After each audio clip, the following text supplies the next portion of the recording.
ना मैं ड्रॉप हुआ हूं, ना मैं संन्यास लेने वाला हूं।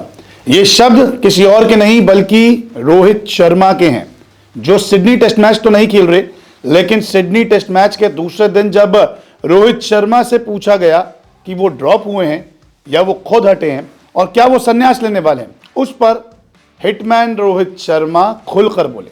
जैसे वो कभी बल्लेबाजी किया करते हैं ना, वैसे ही उन्होंने बयानबाजी कर दी और अपना फ्यूचर प्लान भी बता दिया और साफ साफ ये भी कह दिया कि बाहर बैठा आदमी कोई ये तय नहीं कर सकता कि वो कब संन्यास लेंगे, कब क्रिकेट को छोड़ेंगे, और ना ही वो ड्रॉप हुए हैं और ना ही वो किसी तरीके से अपने करियर पर फैसला लेने वाले हैं।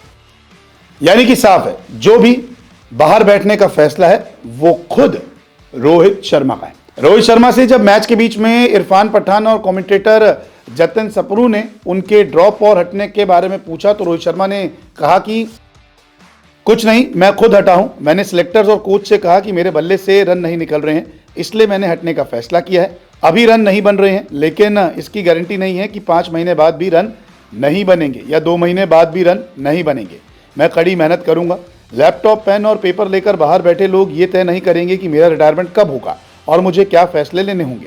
मेरी बातचीत बहुत सरल थी। मैंने कहा कि मैं रन नहीं बना पा रहा हूँ और हमें ऐसे खिलाड़ियों की ज़रूरत है जो इस महत्वपूर्ण मैच में रन बना सकें। मैं ये बात कोच और चयनकर्ताओं को बताना चाहता था। उन्होंने मेरा साथ दिया। ये समझदारी भरा फैसला था। मैंने बस यही सोचा कि मुझे टीम के लिए क्या करना है।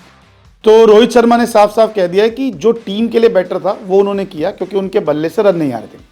31 रन अभी तक सीरीज में आए। बल्ला पूरी तरीके से फ्लॉप था। नंबर 6 पर भी बैटिंग नहीं कर पाए। ओपनिंग में आए तो भी बैटिंग नहीं कर पाए और उन्होंने खुद फैसला लिया कि ये सिडनी टेस्ट मैच जो है बहुत इंपॉर्टेंट है, क्योंकि यहाँ पर जीत बहुत ज़रूरी है, तभी WTC के लिए उम्मीद बचेगी। इसीलिए उन्होंने खुद बाहर बैठने का फैसला लिया है और इसके बारे में उन्होंने कोच को भी बताया था जो गौतम गंभीर है, और सिलेक्टर्स को भी बता दिया था।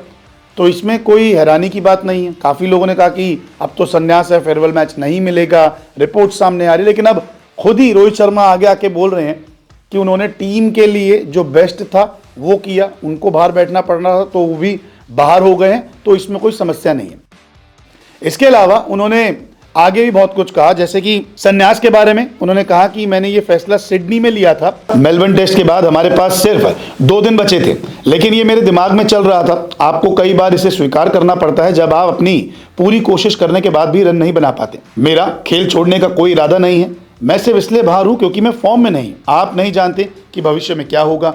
मैं स्कोर करना शुरू कर सकता हूं, शायद नहीं, लेकिन मुझे विश्वास है कि मैं अपनी वापसी कर सकता हूं। ऐसा कहने के बाद मुझे यथार्थवादी भी होना होगा। साफ साफ अब रोहित शर्मा कह चुके हैं, ना वो संन्यास लेने के मूड में हैं, ना ही वो कहीं ऐसी कप्तानी छोड़ रहे हैं, ना ही उनको कोई ड्रॉप कर रहा था। वो खुद बाहर बैठे क्योंकि उनका बल्ला नहीं चल रहा था। वो एक तरीके से फ्लॉप थे। वो जहां बल्लेबाजी कर रहे थे रन नहीं आ रहे थे। उन्होंने मेलबर्न के बाद फैसला कर ही लिया था और ऐसे में अब 2 दिन बचे थे, खुद ही कह रहे थे, तो उन्होंने एक अच्छा ऑप्शन चुना कि अगर वो बाहर बैठेंगे शायद जो दूसरा खिलाड़ी आएगा वो रन बनाएगा। और अब तो साफ कर दिया है कि आने वाले दिनों में रोहित शर्मा आपको कप्तानी करते हुए भी दिखेंगे और रन बनाते हुए भी दिखने वाले हैं। तो अब साफ हो चुका है कि कोई रिटायरमेंट प्लान नहीं है और कोई कप्तानी छोड़ने का मन नहीं है। ड्रॉप क्यों हुए या खुद हटे, इन्होंने सब कुछ खुल के बता दिया है। अब देखना होगा कि जब रोहित शर्मा टीम इंडिया की जर्सी वापस पहनते और मैदान पर आते हैं तब उनके बल्ले से कितने रन निकलते हैं।